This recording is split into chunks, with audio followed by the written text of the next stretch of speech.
யார் மேலெல்லாம் பகை வச்சுனுக்கிறீ அவங்களையெல்லாம் முதல்ல சமாதானமாயிரு. யாரையெல்லாம் பார்த்தவங்களே உனக்கு பிடிக்கல, நல்லா ஆராய்ச்சி பாருங்க. யாரெல்லாம் பார்த்தா பிடிக்கல, முதல்ல என்ன பார்த்தா அவங்களுக்கு பிடிக்கல இல்லையா?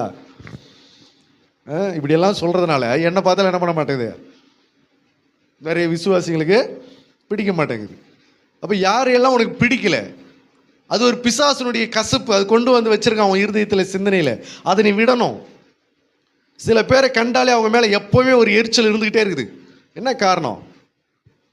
என்ன பண்ணாங்க, என்ன அநியாயம் பண்ணாங்கன்னு தெரியல, ஆனால் அவங்கள பார்த்தாலே ஒரு எரிச்சல் இருக்குது, அவங்கள பார்த்தாலே ஒரு கோபம் இருக்குது, அவங்கள பார்த்தாலே பிடிக்க மாட்டேங்குது, அவங்கள பார்த்தாலே ஒரு கசப்பாக இருக்குது. என்ன காரணம், என்ன ரீசன்? யார் சொல்லி கொடுத்த இதெல்லாம்? பெருசாக நமக்கு ஒரு பெரிய பாதிப்பும் பண்ணலை, என்னன்னு தெரியல, என்ன காரணம் தெரியல, அவங்கள கண்டாலே பிடிக்க மாட்டேங்குது. அப்போ இதெல்லாம் கர்த்தருடைய பார்வைக்கு தகாத காரியம் இல்லையா? உண்டா இல்லையா? அப்போ இதெல்லாம் வச்சுக்கிட்டு இருந்தோம்னா நம்ம விசுவாசம் நமக்கு என்ன பண்ணாது, வேலை செஞ்சு நமக்கு ஆசீர்வாதங்களை கொண்டு வராது. அல்லேலூயா, அல்லேலூயா. அப்போ விசுவாசத்தில் ஆரோக்கியம் வேண்டும் என்று சொன்னால் யார் மேலேயும் உனக்கு என்ன இருக்கக்கூடாது, என்னது, பகை இருக்கக்கூடாது. நல்லா ஆராய்ச்சி பாருங்க, யார் மேலே பகை இருக்குதா? விசுவாசத்தில் உனக்கு ஆரோக்கியம் இருக்குன்னு சொன்னா யார் மேலேயும் கசப்பு இருக்கக்கூடாது. நல்லா ஆராய்ச்சி பாருங்க, யார் மேலே உங்களுக்கு கசப்பு இல்லாமல் இருக்குது, அதை நல்லா சிந்திச்சு பாருங்க.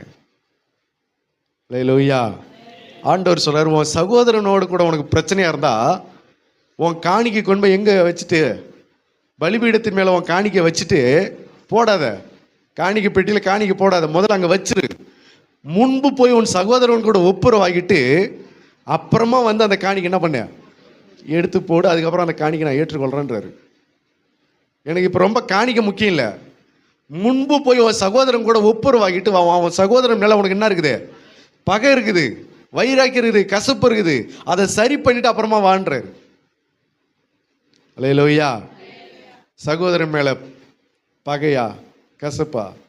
பாட்டும் அதே தான், ஜபமும் அதே தான், ஆராதனையும் அதே தான். முன்பு போய் ஒப்புரவாகிட்டு வந்து பாட்டு பாடுன்றாரு, முன்பு போய் ஒப்புரவாகிட்டு வந்து ஆராதனை பண்ணு, முன்பு ஒப்புரவாகிட்டு வந்து கண்ணை மூடி முக்காடு போட்டு ஜெபம் பண்ணு, முன்பு ஒப்புரவாகிட்டு அப்புறம் எல்லாத்தையும்